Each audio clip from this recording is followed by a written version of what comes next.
কোরআনে যে বর্ণনাটি এসেছে কেবলমাত্র দুটি সূরায় সাইয়েদনা আইয়ুব আলাইহিস সালামের ব্যাপারে আমরা জানতে পারি, যেখানে আল্লাহ তাআলা বলেছেন যে আইয়ুব আলাইহিস সালামকে আল্লাহ তাআলা কঠিন পরীক্ষায় ফেলেছিলেন।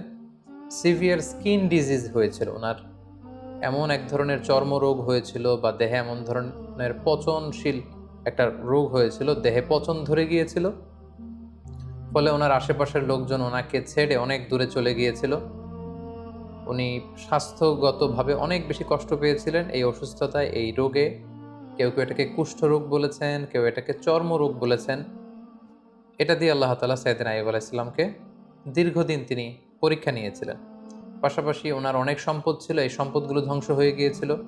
ওনার ছেলেমেয়েরা ইন্তেকাল করেছিল। এরকম একটি ভয়ঙ্করতম পরীক্ষার মধ্য দিয়ে তিনি জীবন কাটিয়েছেন এবং ধৈর্যের পরাকাষ্ঠা দেখিয়ে আল্লাহ তাআলার কাছে সম্মানিত হয়েছিলেন। তিনি এতটাই ধৈর্যের উৎকৃষ্ট নমুনা স্থাপন করতে পেরেছিলেন যে আল্লাহ তাআলা ওনাকে সবের বলে আখ্যা দিয়েছেন, অর্থাৎ ধৈর্যশীল এবং নে'মাল আবদ বা অতি উত্তম বান্দা, সুন্দর বান্দা বলে সূরা সদে আল্লাহ তাআলা উল্লেখ করেছিলেন। আমরা যদি সরাসরি কালামুল্লাহ মাজিদের দিকে তাকাই তাহলে দেখব যে সূরাতুল আম্বিয়া এবং সূরাতুস সদ এই দুইটি আয়াতে আল্লাহ তাআলা আইয়ুব আলাইহিস সালামের ব্যাপারে আলোচনা করেছেন। সাইয়েদনা আইয়ুব আলাইহিস সালামের দাওয়াতি অভিযাত্রা বা উনি কোন উম্মতের কাছে প্রেরিত হয়েছেন তাদের বর্ণনা, তারা কি অ্যাকসেপ্ট করেছিল নাকি বিরোধিতা করেছিল, বা তাদের উপর কোনো শাস্তি এসেছিল কিনা, কোনো মুআজিজা, এর কোনো কিছুই কোরআনে কিন্তু বর্ণিত হয়নি। সূরাতুল আম্বিয়াতে আল্লাহ তাআলা বলছেন, ওয়া আইয়ুবা ইয নাদা রাব্বাহু আন্নী মাসসানিয়াদ দুররু ওয়া আনতা আরহামুর রাহিমিন। অর্থাৎ হে নবী, স্মরণ করুন আমার প্রিয় বান্দা আইয়ুব আলাইহিস সালামের কথা, যখন তিনি তার রবকে ডেকেছিলেন, মানে আল্লাহ তাআলাকে ডেকে আইয়ুব আলাইহিস সালাম বলেছিলেন যে আন্নী মাসসানিয়াদ দুররু, হে আল্লাহ, আমাকে রোগ পেয়ে বসেছে, কষ্ট পেয়ে বসেছে, আমি রোগাক্রান্ত, আমি জরাগ্রস্ত, আমি রোগাগ্রস্ত। ওয়া আনতা আরহামুর রাহিমিন, আল্লাহ আপনি তো মেহেরবান, আপনি তো দয়াময়, আপনি সব দয়াময়ের চাইতে বড় দয়াময়। দেখেন, এত দীর্ঘদিন আইয়ুব আলাইহিস সালাম প্রায় 13 বছর এই সিভিয়ার স্কিন ডিজিজ বা চর্মরোগে আক্রান্ত হয়েও তিনি আল্লাহকে বলেন যে আল্লাহ আপনি আমাকে রোগ নিরাময় করে দেন, আপনি আমাকে শিফা দেন, আপনি আমাকে সুস্থ করে দেন। এটা বলেননি, এটা ওনার একটা অ্যাটিটিউড। আমরা যদি রোগাক্রান্ত হই, শিফা চাওয়া, সুস্থ হওয়ার জন্য দোয়া করা, এটা জায়েজ আছে। শুধু জায়েজই নয়, এটি সুন্নাহ। রাসূল সাল্লাল্লাহু আলাইহি ওয়াসাল্লাম নিজেও শিফার জন্য দোয়া করতেন। কিন্তু সাইয়্যিদুনা আইয়ুব আলাইহিস সালাম এই ক্ষেত্রে ব্যতিক্রম। তিনি আল্লাহ তাআলার কাছে দোয়া করেন যে আল্লাহ আমাকে সুস্থ করে দেন। তিনি কি বলেছেন? তিনি বলেছেন আন্নী মাসসানিয়াদ দুর, হে আল্লাহ আমার কষ্ট হচ্ছে, আল্লাহ আমাকে রোগ পেয়ে বসেছে, আমি রোগাক্রান্ত, আর আপনি তো মেহেরবান, এতটুকু বলেছেন। সো আল্লাহ যদি রোগ দিয়ে খুশি, আমি রোগ পেয়ে খুশি। তাই এই রোগ আমার থেকে উঠিয়ে নেন, এটা আমি বলতে পারবো না। আমাকে শিফা দেন, এই রোগ আমার থেকে দূর করেন, আমি এটা বলতে চাই না। আমার কি অবস্থা, আমার কতটুকু কষ্ট যন্ত্রণা আল্লাহ তাআলা দেখছেন। তাই তিনি বলেছিলেন, হে আল্লাহ আমাকে রোগ পেয়ে বসেছে, আমি রোগাক্রান্ত আল্লাহ, আর আপনি তো মেহেরবান, আমি রোগী আর আপনি তো দয়াময়। এটা দিয়ে উনি কেমন যেন বোঝাতে চাইলেন যে হে আল্লাহ, আমি যে অসুস্থ, আপনি তো দয়ার সাগর, আপনি তো চাইলে দয়া করে আমাকে সুস্থ করে দিতে পারেন। এভাবে তিনি আল্লাহ তাআলাকে ডেকেছেন এবং আল্লাহ তাআলা এত খুশি হয়েছেন। আল্লাহ বলছেন যে ফাস্তাজাবনা লাহু, আমি আইয়ুবের ডাকে সাড়া দিলাম। ফাকাশাফনা মা বিহি মিন দুর, তার যে রোগ এটাকে আমি ভালো করে দিলাম। কোন রোগে আক্রান্ত হয়েছিলেন এ ব্যাপারে সুস্পষ্ট কিছু জানা যায় না, যদিও অনেক মুফাসসিরিন ইকরাম অনেক ধরনের মন্তব্য করেছেন। আল্লাহ তাআলা বললেন ওয়া আতাইনাহু আহলাহু, আমি তার সন্তানদেরকে ফিরিয়ে দিলাম। ওয়া মিসলাহুম মাআহুম, এবং অনুরূপ আরো দান করলাম। মুফাসসিরিন ইকরাম বলেছেন যে আইয়ুব আলাইহিস সালামের 7 সন্তান ছিল, মোট 14 জন সন্তান ছিল, 7 জন ছেলে 7 জন মেয়ে। ছাদের নিচে চাপা পড়ে 7 ছেলে 7 মেয়ে সবাই ইন্তেকাল করেছে। আল্লাহ তাআলা তাদেরকে আবার পুনরায় জীবিত করলেন। কোন তাফসিরে এসেছে যে আল্লাহ তাআলা 7 ছেলে 7 মেয়ে এই 14 জনকে আবার জীবিত করলেন। শুধু তাই নয়, ওয়া মিসলাহুম মাআহুম, আইয়ুব যখন সুস্থ হয়ে গেল তার ঔরসে আল্লাহ তাআলা আরো 7 জন ছেলে, আরো 7 জন মেয়ে, মোট 14 জনকে দান করলেন। সুবহানাল্লাহি বিহামদিহি। আল্লাহ তাআলা বললেন রাহমাতাম মিন ইনদিনা, এটা আমার পক্ষ থেকে রহমত স্বরূপ। ওয়া যিকরা লিল আবিদিন, আর ইবাদতকারীদের জন্য এতে রয়েছে উপদেশ। যারা আল্লাহ তাআলার ইবাদতে মগ্ন থাকে, আইয়ুবের মতো এরকম ইবাদতকারী হতে চায়, তাদের জন্য এই ঘটনার মধ্যে উপদেশ রয়েছে।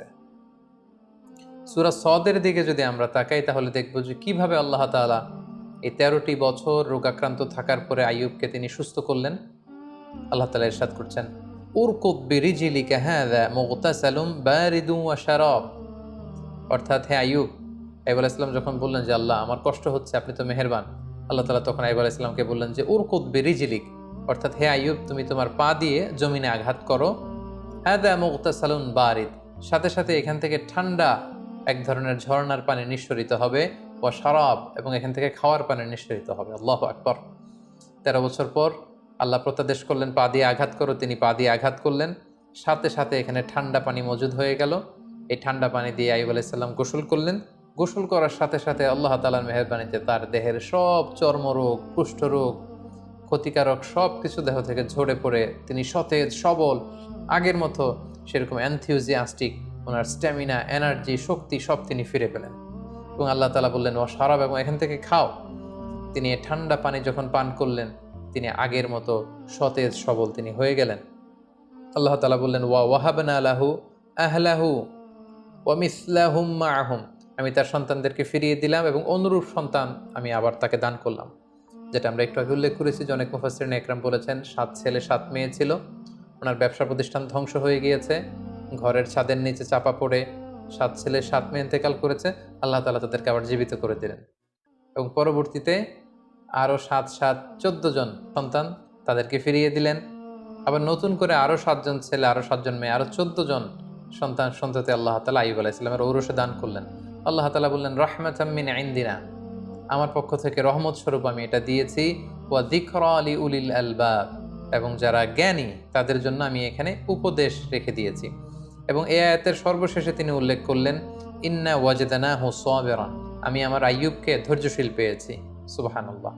আল্লাহ তাআলার পক্ষ থেকে এরকম একটি সার্টিফাই করা, এরকম উপাধি দেয়া যে আমি আমার আইয়ুবকে সবের পেয়েছি, ধৈর্যশীল বান্দা পেয়েছি।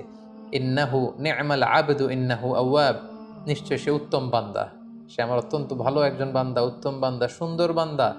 ইন্নাহু আওয়াব, সে সবসময় আমার দিকে ফিরে আসে, সে রব অভিমুখী, সে আল্লাহ অভিমুখী। সুবহানাল্লাহ। তাহলে এই আয়াত থেকে তিনি 13 বছর অসুস্থ থাকার পরে কোন প্রক্রিয়ায় সুস্থ হলেন সেটা জানলাম। পায়ের আঘাতে আল্লাহ তাআলা ঝর্ণার ব্যবস্থা করলেন বা কুয়ার ব্যবস্থা করলেন, সেই পানি দিয়ে গোসল করলেন, তিনি পান করলেন, আল্লাহ তাআলা তাকে সুস্থ করে দিলেন, ওনার সম্পদ ফিরিয়ে দিলেন, সন্তান ফিরিয়ে দিলেন, এবং তাকে আল্লাহ তাআলা ধৈর্যশীল এবং উত্তম বান্দা বলে ঘোষণা করলেন। এবং অনেক মুফাসসিরিন একরাম উল্লেখ করেছেন যে উনি যখন অসুস্থ ছিলেন, চর্মরোগে আক্রান্ত, ওনার আত্মীয় স্বজন প্রতিবেশী সবাই ওনার থেকে মুখ ফিরিয়ে দূরে চলে গিয়েছে, কেবল ওনার স্ত্রী ওনাকে ছেড়ে দূরে কোথাও যায়নি। ওনার স্ত্রী অন্য জায়গায়, মানুষের বাড়িতে বাড়িতে বিভিন্ন জায়গায় তিনি কাজ করতেন, কাজের বিনিময়ে যে অর্থ পেতেন এটা দিয়ে তিনি স্বামীর জন্য খাবার কিনে আনতেন, স্বামীর সেবা শুশ্রূষা করতেন। এই 13টি বছর তিনি তার অসুস্থ স্বামী আইয়ুব আলাইহিস সালামকে আগলে রেখেছিলেন, স্বামীকে ছেড়ে তিনি কোথাও চলে যাননি। সম্মানিত সুধী, এ পর্যায়ে আমরা আইয়ুব আলাইহিস সালামের জীবনী থেকে কিছু লাইফ লেসন আপনাদের সাথে শেয়ার করব। প্রথম যে লেসনটি আমরা পাই সেটা হচ্ছে sickness could be a test. আমরা প্রায় অসুস্থ হয়ে পড়ি, আমাদেরকে মনে রাখতে হবে এই অসুস্থতা কিন্তু আল্লাহ তাআলার পক্ষ থেকে একটি পরীক্ষা। আমরা কখনো সুস্থ থাকি, কখনো অসুস্থ থাকি। আল্লাহ তাআলা আমাদেরকে কাউকে সুস্থ রেখে পরীক্ষা করেন, তিনি দেখেন যে সুস্থ থেকে আমরা আল্লাহ তাআলার শুকরগুজার হই কিনা। আবার মাঝে মাঝে তিনি আমাদেরকে অসুস্থ করেও তিনি আমাদেরকে পরীক্ষা করেন, তিনি দেখতে চান যে অসুস্থ অবস্থায় আমরা ধৈর্য ধারণ করি কিনা। তো আমাদের পুরো জীবন প্রক্রিয়াটাই কিন্তু একটা পরীক্ষার মধ্য দিয়ে যাচ্ছে। আমরা কেউ ধনী, কেউ গরিব, কাউকে আল্লাহ ধনী বানিয়ে পরীক্ষা করেন, কাউকে গরিব বানিয়ে পরীক্ষা করেন, কাউকে সুস্থ রেখে পরীক্ষা করেন, কাউকে অসুস্থ রেখে পরীক্ষা করেন। সো অসুস্থতা কিন্তু আল্লাহ তাআলার পক্ষ থেকে একটি বড় পরীক্ষা, এবং এই অসুস্থ অবস্থায় আমরা সঠিক সময়ে সঠিক রেসপন্সটুকু করছি কিনা, দ্যাট ইজ দ্য কোশ্চেন। এবং আমরা ধৈর্যশীল বান্দাদের অন্তর্ভুক্ত হচ্ছি কিনা সেটা হচ্ছে আমাদের দেখবার বিষয়। আমরা যারা অসুস্থ থাকি, আমরা আসলে কতটুকু অসুস্থতা ভোগ করছি। কেউ আমরা 2 মাস, 3 মাস, 4 মাস অসুস্থ থেকে অনেক সময় বলি যে আমার থেকে অসুস্থতা যাচ্ছে না, আল্লাহ তাআলা কি আমাকে দেখেন না, তিনি কি আমাকে সুস্থ করবেন না? আমরা কি একটু আইয়ুব আলাইহিস সালামের জীবনের দিকে খেয়াল করেছি? তিনি টানা 13টি বছর অসুস্থ থাকার পরেও আল্লাহ তাআলাকে বলেননি আল্লাহ যে আমাকে সুস্থ করে দেন। যদিও সুস্থ করে দেন বলা জায়েজ, কিন্তু তিনি বলেছেন যে আল্লাহ আপনি তো মেহেরবান। সো আমরা অসুস্থ অবস্থায় যেন ধৈর্য ধারণ করতে পারি, আল্লাহ তাআলার উপর আস্থা এবং বিশ্বাস যেন আমরা অটুট রাখতে পারি, সেটা হচ্ছে আইয়ুব আলাইহিস সালামের জীবনী থেকে আমাদের জন্য প্রথম শিক্ষা। দ্বিতীয় যে শিক্ষাটি আমরা পাই সেটি হচ্ছে বড় পরীক্ষায় বড় পুরস্কার লাভ হয়। আল্লাহর হাবিব সাল্লাল্লাহু আলাইহি ওয়াসাল্লাম ইরশাদ করেছেন, ইন্না ইযামাল জাযাই মা ইযামিল বালা। অর্থাৎ পরীক্ষা যদি বড় হয় সেটার পুরস্কারও হতে হয় বড়। আমরা যদি আইয়ুব আলাইহিস সালামের জীবনের দিকে দেখি যে তিনি কত বড় পরীক্ষা দিয়েছেন। আমরা ১ মাস ২ মাস অসুস্থ থাকলেই বলি যে আল্লাহ তাআলা কি আমাকে দেখে না? আমি কতটা অসুস্থ? তিনি কি আমাকে সুস্থ করবেন না? কিন্তু আইয়ুব আলাইহিস সালাম টানা ১৩ বছর তিনি অসুস্থ ছিলেন। এটার কারণে তার পুরস্কারটাও ঠিক সেরকম বড়। তার সন্তানকে আল্লাহ তাআলা নিয়ে গিয়েছিলেন। তার সম্পদ শেষ হয়ে গিয়েছিল। আল্লাহ তাআলা সম্পদ ফিরিয়ে দিলেন।